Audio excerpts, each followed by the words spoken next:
She's like love, love, love, and music. La la la, love, love, love, love, and music. Hello, everyone. Thank you for tuning in. I am Jay Lee. This is Jay Lee's Corner. Now, this is my review for, it's a new show. It's called Beauty Bar. It's on VH1. It came on yesterday.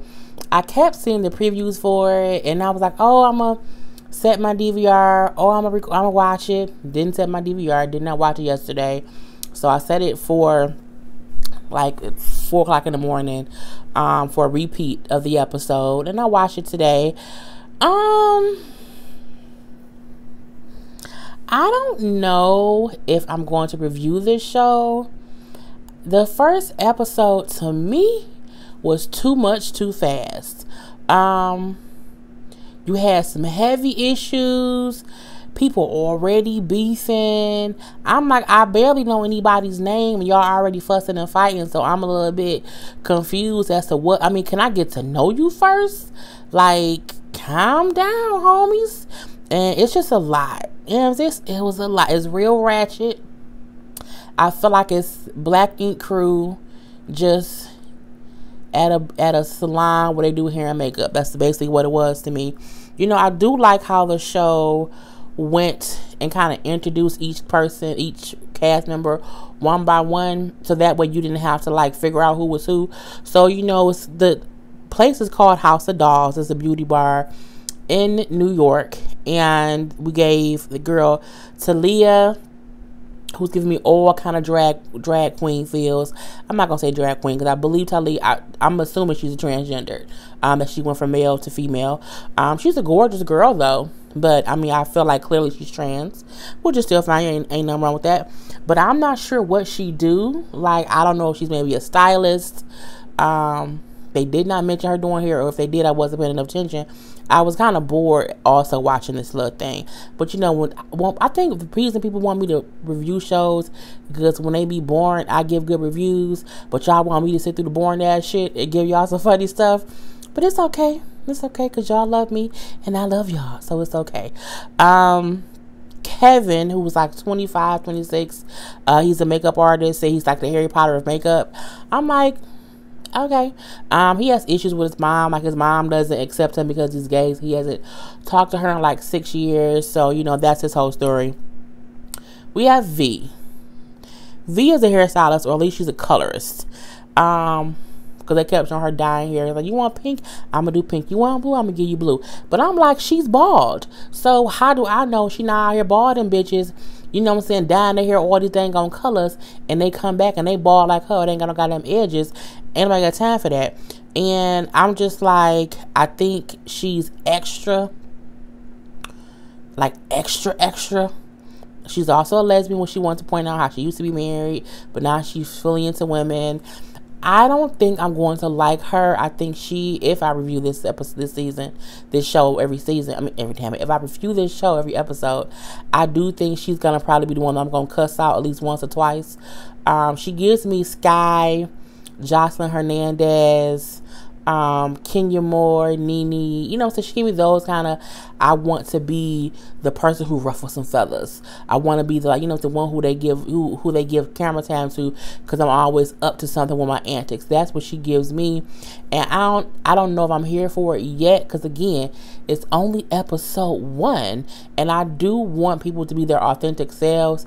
And if that's how she is on a regular basis every goddamn day, I'm already exhausted from listening to the bitch in one goddamn episode. I mean, she just too extra for me, for my taste, but it is what it is. Who cares? We have also, I think it's Nadik, who was a barber, and he's also a rapper. He's cute, but he's dirty. You know what I'm saying? He looks a little like grungy. You know what I'm saying? Like he may have taken a shower 2 days ago and he haven't taken one again, and he gonna probably just wait and take one tomorrow. You know what I'm saying? He gives me 4 from Black Ink Crew Chicago. He gives me 4 feels, because 4 was a tattoo artist but also a rapper, and 4 in the beginning looked kind of dirty. He had the green dreads, you know, not really kept with his beard and stuff, but he was cute underneath all of it all. I feel like Dalek is the same way. He's cute underneath all the dreads and the beards and stuff. He has great features. You know what I'm saying? I like his voice, but he looks a little dingy, dirty, but a good dirty. Like, you know what I'm saying? I'll be like, babe, go take a shower real quick. Like, it's good dirty, but still dirty. Like, I need you to go take a shower now. Princess. Princess is the wig lady. She's new there. She's from Atlanta. She looks like she's not from there. I don't mean that in a negative way. I mean that I can see it with my own 4 eyes way. Yes, I said 4 eyes. I got my 2 eyes, my glasses. I'm not sure yet if her weave not cheap. So I'm not sure if I can rock with her as a wigologist. I feel like when you are a wig lady, when you the weaveologist of the shop, your weave should be impeccable. Like, your weave should not look like, you know, you spray some oil sheen on and got your weave brush and brushed it down a little bit because it looked tangled. And her weave that she had in her head gave me all kind of tangled, you know, feels like, you know, when you go to the beauty supply, they got the weave that's behind the counter that you got to ask them for because it's expensive and nice. But then again, they got that weave that's on the floor that if you get it, they don't really care. And if you steal it, they don't care either because it costs like $5. Like, she give me feels of like, she maybe was low on funds a couple times, and she went and she didn't get the weave from behind the counter. She went down to aisle 5 and got that 1B weave that you can barely flat iron. You got to put the flat irons on real low heat because you don't want to burn the weave up. That's what she gave me, and I don't like that. If you're going to be a black stylist, you know what I'm saying, a different type of environment, I need you to give me the good weave, baby. It should just look real fancy, like, and I don't think her weave looked fancy. It was cute color. It just looked like it was a little bit tangled to me. That's just my personal opinion. You know what I'm saying? Don't judge me. I'm not judging her. I'm just giving my opinion. Her best friend, Rail, he does locks. I was interested in that because when they showed him doing locks, it looked like he did a really good job. I like his vibe. Okay, I do. I like his vibe already. I think I'm going to like him. I think he's going to remind me of Rail from Hollywood, Love and Hip Hop, but not too turned up, but just funny, and you know, you can gag with him or whatever. So I do like him. Okay, it's cool, and I like that him and Princess are best friends, and they can play off of each other. And then lastly, we have the owner Henry and the co-owner Tess. I don't think Henry and Tess is married because Henry give me all kind of gay feels, like he's just, you know, like an old Liberace, Versace, you know what I'm saying, that upper echelon old white or old Italian gayness, you know, that's just kind of, he just lays around and just be luxurious. That's what he gives me. And his face is all kind of surgical things and happen to that face. So yeah, you know, that's the whole crew. And you know, we see how V don't like Rail, she don't like Princess. We can clearly see that. We see how V and Nodic are thick as thieves, the same way that Princess and Rail are thick as thieves. And I get all kind of Pinky and the Brain feels from both of them. I mean, it's almost like they just two different versions of Pinky and the Brain, and every night they just try to take over the world, but they keep butting heads as if they not the same goddamn dynamic duo. Both of y'all are different versions of Pinky and the Brain. What y'all beefing for? You know, it was just like whatever. I feel like V is loud for no reason. You know, we see how Henry like tells Princess that she's gonna work on Amara Lalengra's hair. I'm like, okay, Amara on a whole different show. Okay, girl, if you say so. And V is jealous, clearly, thinking, you know, she the newbie watcher, she get the spot, but bitch, because the manager said so. Just shut up. I mean, who cares? And I think it's, and this, let's be honest, the reason he gave it to Princess is because Princess do weaves and wigs, and Amara wears a wig. Okay, let's call a spade a spade. You can't tell me no different. But again, V gives me that whole Jocelyn, Hazel E, Sky, hell, what's the damn girl name, Masika, who they just extra for no goddamn reason, and just all up in the camera, just doing all kind of stuff. It's like, it is what it is. We see, you know, Kevin and Talia seem to be real cool. I think it's because Talia is trans. Kevin is gay. Kevin's mother, you know, kind of doesn't mess with him because he's gay, which is wrong. Talia was saying how her mom also is the same way. How her mother doesn't, you know, deal with her because of her lifestyle.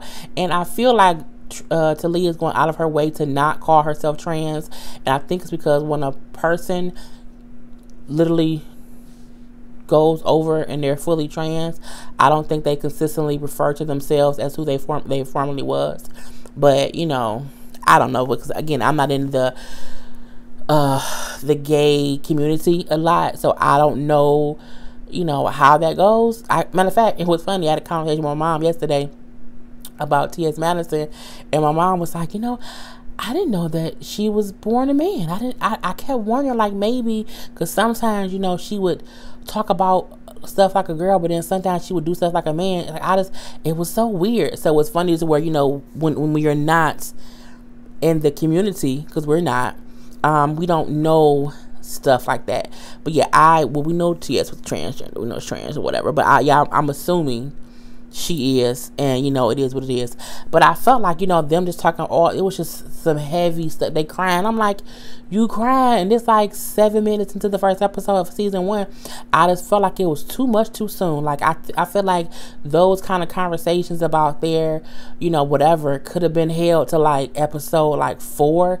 Like, let us get into it a little bit before you smack us in the face with this this emotional stuff, because I feel like I didn't get too emotional about it, even though it was very, very sad, because I'm looking like I'm still trying to figure out if I even like this show or not.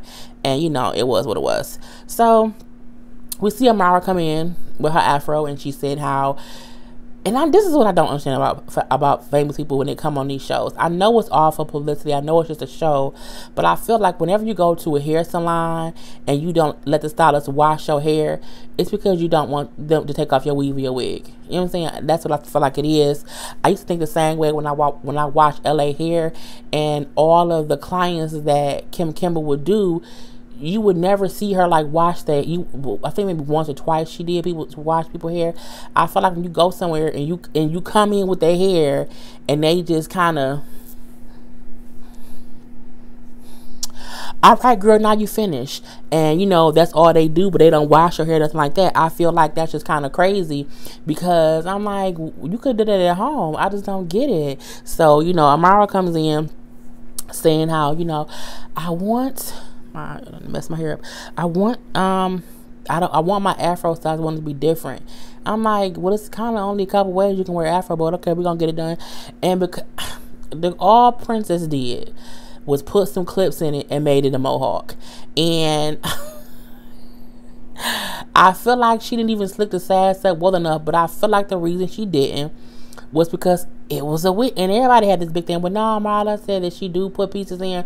No, that's a wig. That's a wig afro, okay? And I think underneath that, she has her natural hair. Underneath her wig, she probably does have an afro of some sort, or whatever kind of hair. However, that afro that she had in this, at least in this particular episode, is a goddamn wig. Because when somebody, like, I told her, this is not, this is my hair. When you slash somebody's hair up, this is what you see. You just see the hair. With her marble, when she slicked the sides up, it was thick and poofy.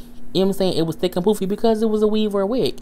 So I'm like, you could have just went home and put some clips in yourself.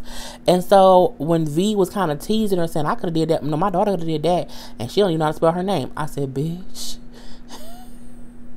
Shade. But I agreed with how simple the hairstyle was. However, she gave Amada what she asked for. She said, I want something simple. I still want my afro. I just want it to be a different kind of style or whatever. And Princess did exactly what she said she was going to do. Amara just can't get her wig fixed. I don't know what else to say. It is what it is. We see how Rael and Princess are roommates.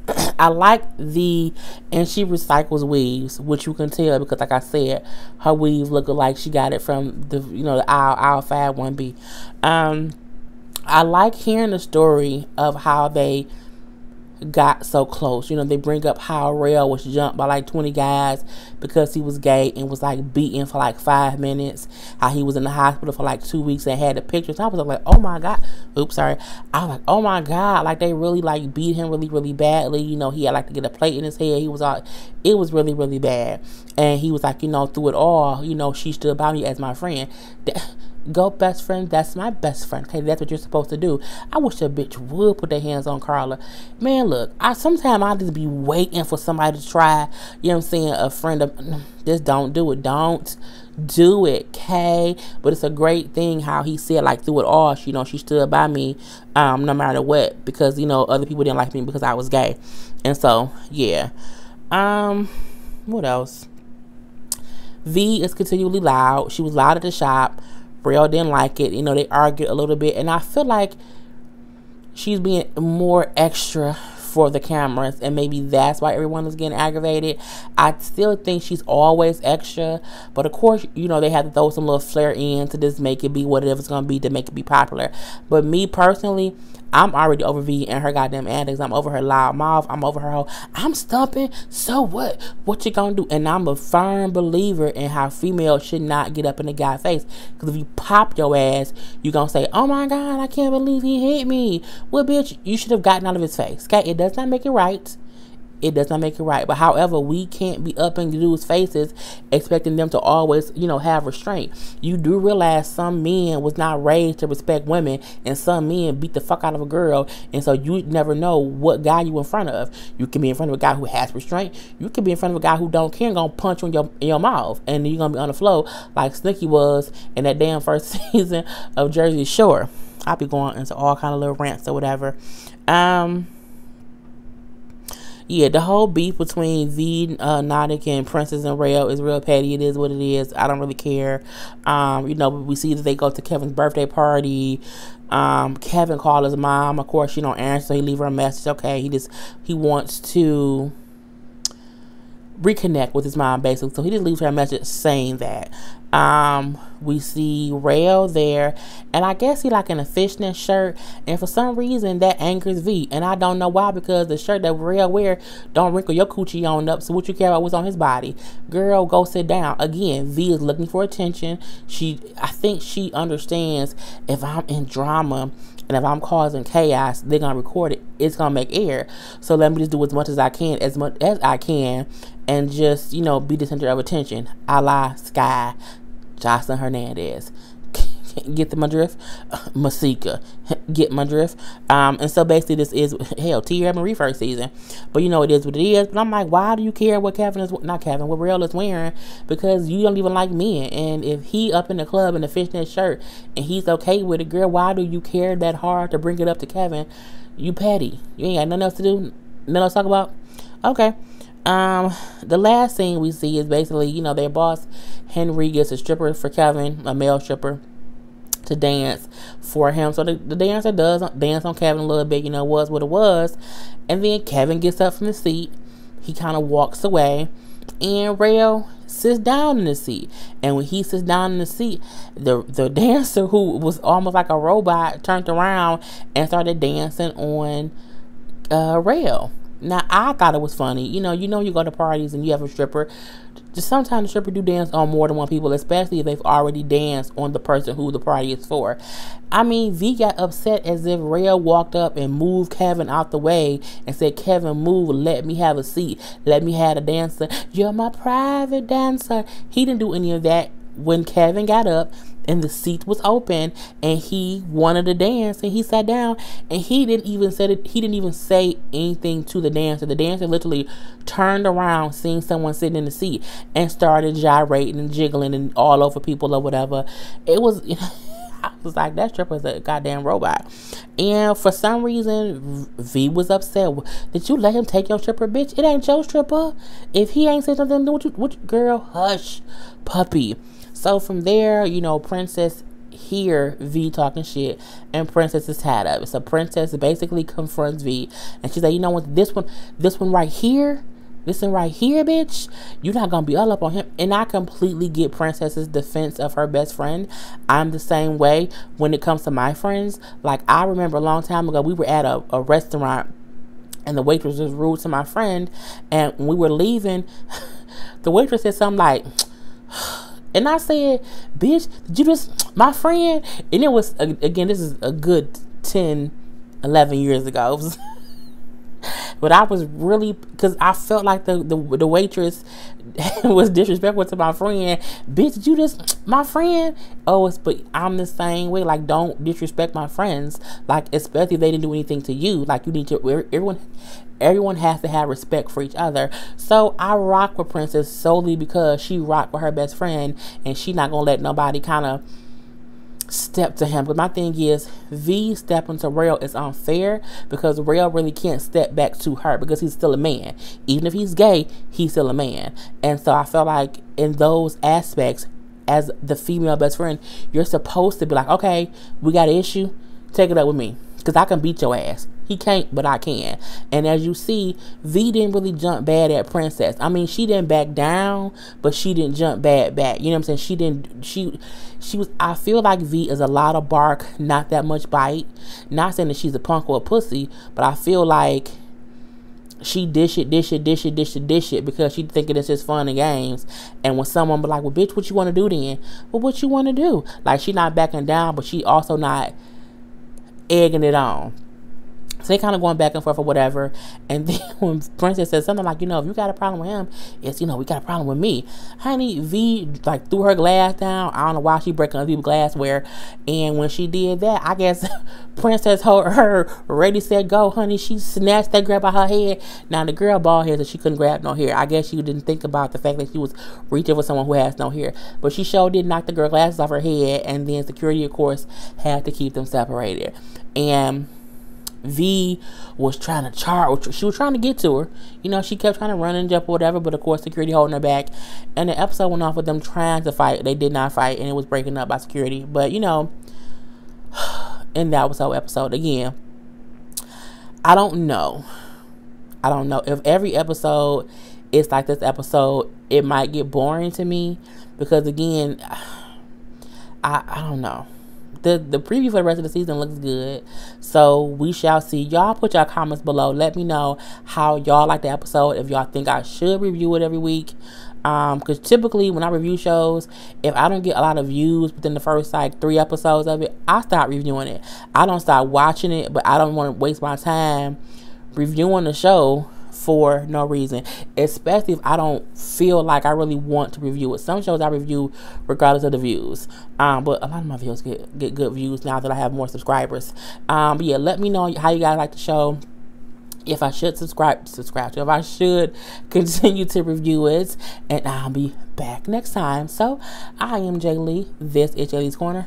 Peace.